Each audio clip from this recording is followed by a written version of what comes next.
Hey everyone, Sean with QWERTY Comics. Thanks for stopping by today.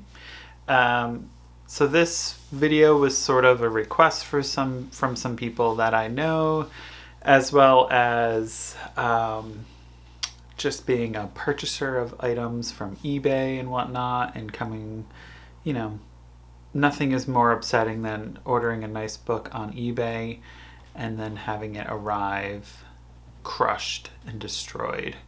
And I've just kind of noticed over just like buying and selling on eBay since like the mid 90s and buying comics from eBay over the mid 90s. Some people understand how to ship books, but some people don't. And so today I wanted to kind of give some really great tips to secure your books and shipments, so you as either a seller or buyer understands what is good shipping and what is maybe not the best. And before we get started, make sure to hit that subscribe button down below for future content. If you do like this video, give it a thumbs up, and definitely comment and let me know what you think, as well as share this video out with other folks that you know. So I know there's an array of supplies one can use to ship comic books. I know some distributors use their own custom boxes, and I know other places are trying to do cost savings and trying to get stuff as light as possible when shipping it out. But I do swear by them, and it's the Gemini mailers. And I really enjoy them because they are sturdy when you buy them. So when you buy them, they come flat like this, and then you're able to fold and customize them based on how many books that you have. And for the most part, you'll notice here on the inside there's two things here. So the first knob, which will give you sort of a really shallow amount, that usually holds anywhere from 3 to 4 comics depending on thickness and if they're bagged and boarded.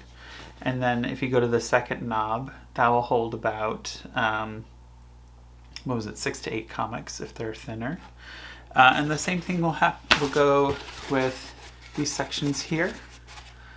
And the main thing that I've noticed with Gemini mailers is that not every single person knows how to seal the Gemini mailer after they package it all up. I've also seen some people use just painter's tape versus packing tape. That has its pros and cons. Obviously, painter's tape doesn't stick. The only thing I've seen with painter's tape is if it gets too hot or it's too cold, the adhesive can come loose and the book can rattle around. So I've been all about my trusty packaging tape with it, and I use it in a certain way to package those comics. And so I'm going to show you how I package up my comics with a Gemini mailer. And I have some dummy comics, some cheap comics that I'm going to use that I want to show you. I'll do a topographical view just so you can see how I'm going through it, but I want to get it like prepped so that you understand how the books are going in. So I have these two comics here, Magic 1 and 2. A good thing to know when you're shipping books is to always put them opposite spine to spine, just so that they sit flatter, because the spine is obviously going to be thicker. So if you're piling up a lot of spines against it, it's going to be thicker on one side and thinner on the other, which will cause an uneven distribution of flatness across the comic package. I always make sure my comics are bagged and boarded and taped. And a thing that a lot of people don't do is they'll just take this and tape it together and then tape it into the Gemini mailer. I think that's a big no-no, mostly because there's an opportunity for the books to come loose, but then also taking it out of the package is going to be even harder, because you're gonna have to like cut here. Sometimes people don't like the tape is just taped around. You'll see me go into this idea of using flaps because it's like night and day with either packaging and unpackaging the books. But I think a great saving of both frustration and time, but then also security in the event that, say, the package is left out in the rain, is using a larger sized piece of plastic film to put them in. So here's my books right here. I'm going to put them in this is a magazine sized bag.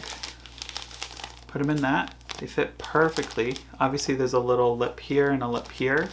So I'm going to just simply fold this over and use some Scotch tape here.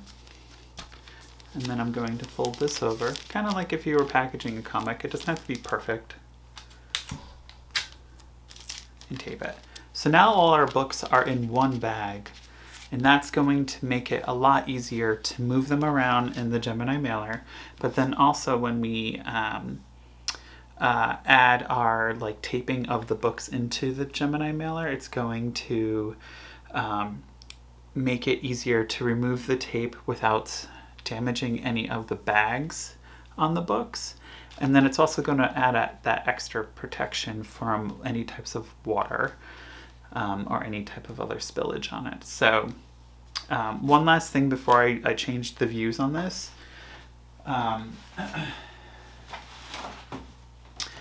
Gemini mailers fit perfectly in legal flat rate envelopes.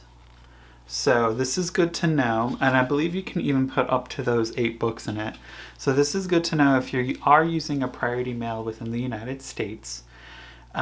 Sometimes it's cheaper just to have it packaged up like this. Sometimes it's cheaper to put it in here and mail it out, as it's all dependent on weight and destination. So a good thing to do is just to check out the post office website, and you can weigh your books, see how much they weigh, and then you can determine if it's cheaper just to do regular priority or to do the legal flat rate. So I'd usually if I'm doing like coast to coast, I'll do the legal flat rate and put them in here. And I haven't come across any type of the books getting damaged. As you can see, they fits perfect in here. Another thing that I've done is say I have a lot of books I'm sending out, aka CGC. I will put this on the max size. Sometimes I modify it to hold a little bit more. I'll put 12 books in one, and then I'll put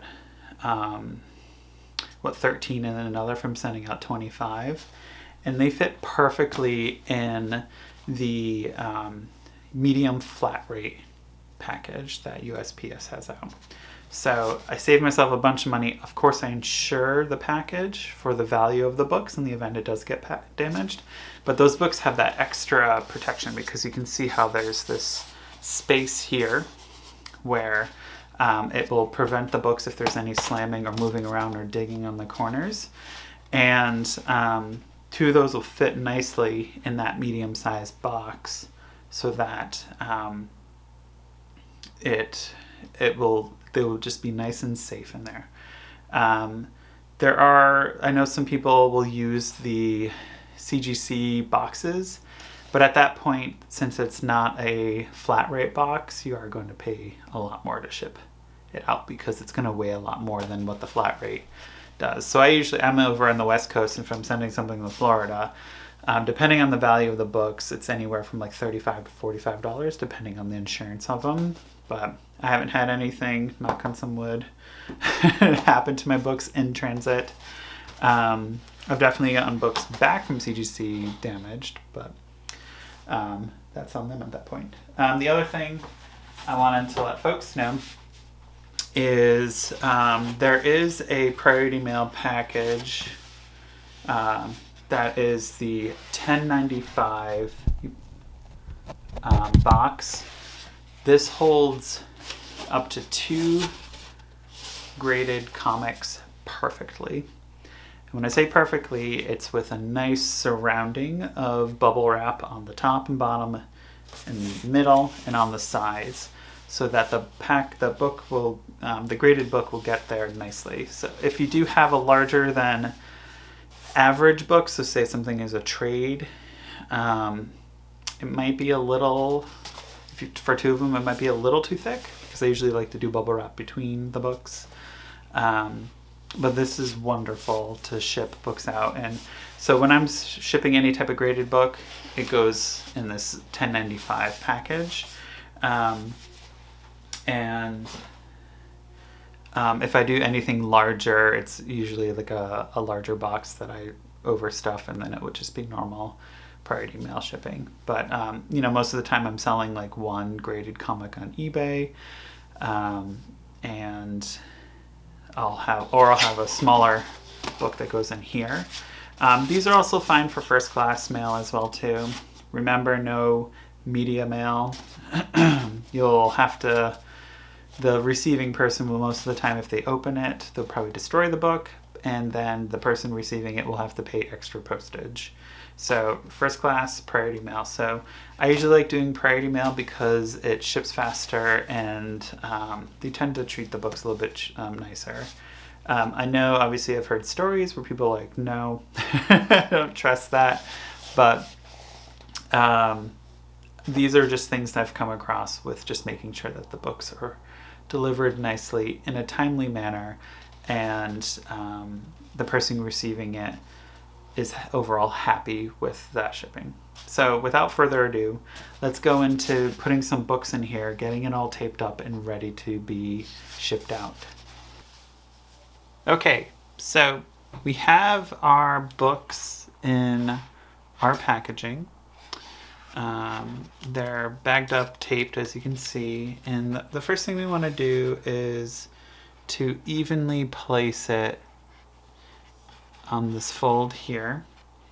And I've already pre-cut all my tape just to, oops, I missed one, just to help speed along the process. So sometimes with these newer folded Geminis, this can push up here because this is where that cardboard fold is. Sometimes I'll tape this down right here, just to kind of make sure that this doesn't come up and accidentally produce a spine tick on it.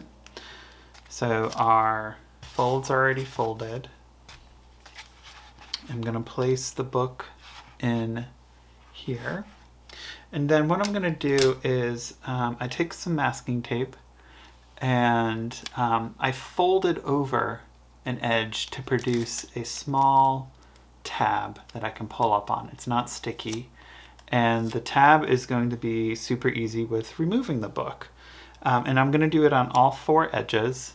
And so let's place one here.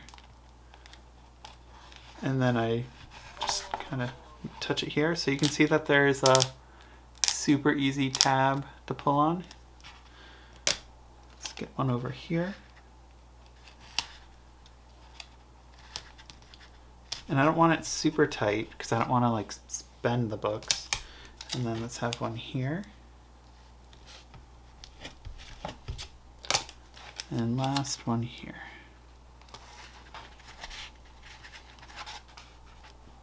So everything has a tab now. The book is not moving anywhere. And then what we want to do, and what I've seen sometimes, is people will use this large fold to close it, which is like here, which is too high. So we want that first fold. So do that. Do that. Make sure that the cardboard is straight. And so it's nice and tight. And then I produced another one with a fold on it as well, so it can make it easy to taking this off. Just gonna tape it like that. So you can see that there's a little tab that you can pull on. And now this is the super important part, is how you close this is going to be super important.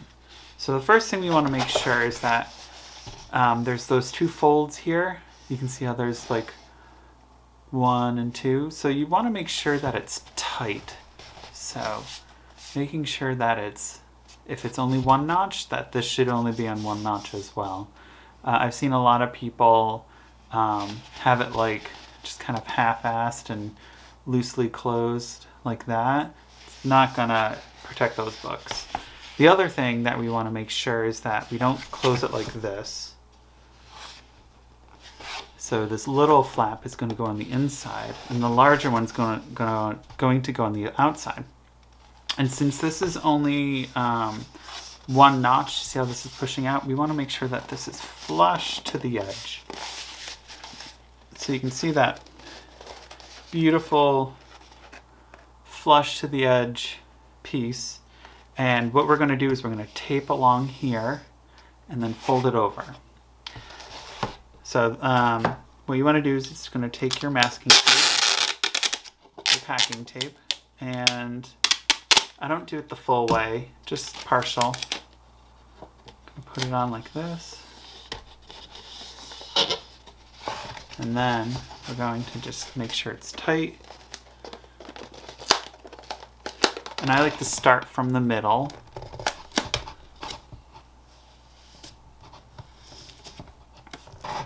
Fold it over.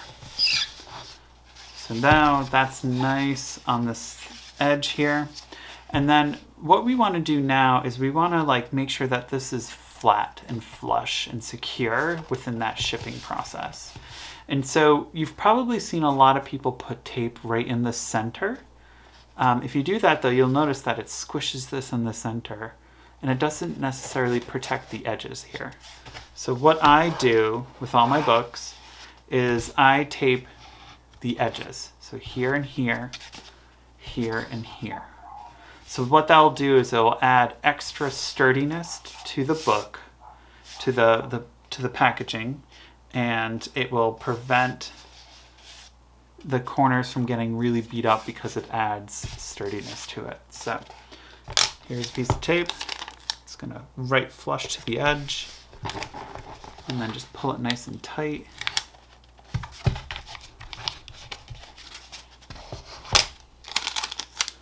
And this also, as you can see here, this is where it bubbled up a little from the fold that was here. This is where you can really flatten it, pull it tight, tape it down. See how nice and sturdy this looks now? Let's do this edge.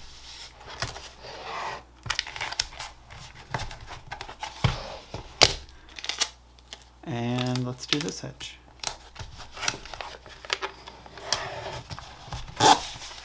So now our package is complete. Nicely taped. There's a nice tape line here. And then you can put your label on here, or you can easily put it in this legal flat rate box. That's perfect.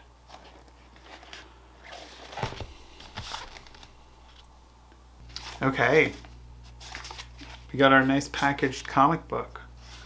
Look how sturdy that is. Nice and flat. You can shake it. Doesn't sound like it's moving around in there. I know some people will put extra layers of cardboard on the inside, which is fine. Or extra backing boards. You can definitely do that. I haven't had any issues with damaged books shipping like this, especially with this taping here. If you want to be super protective, you can do tape around this section as well if you wanted.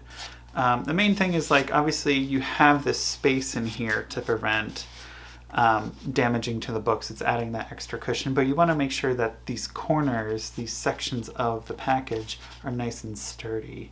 I'm sure you've gotten some packages where stuff is all loose and moving around in here and you're like, what's going on? It's damaged. And you know, I find when I'm taping things here, for some reason that, you know, I don't get those like bends that are in the middle from just being handled so poorly. You know, you could also run tape all the way down this side of the other side if you wanted as well. But yeah, let me know what you think. Is this helpful? Does it make you sort of think about how you want to package your books that you're selling to other people, or just sort of the standards that you want to set for other people. These mailers are from Gemini. You can order them directly from them. I think they cost, I'm trying to remember, I think they're just under $1 for one of these boxes. And so if you are a seller on eBay, factor that into your shipping and handling cost, $1. And then if you have tape and those bags, just do the math. Usually it's around like $1 or $2, and that'll pay for those shipping supplies for it.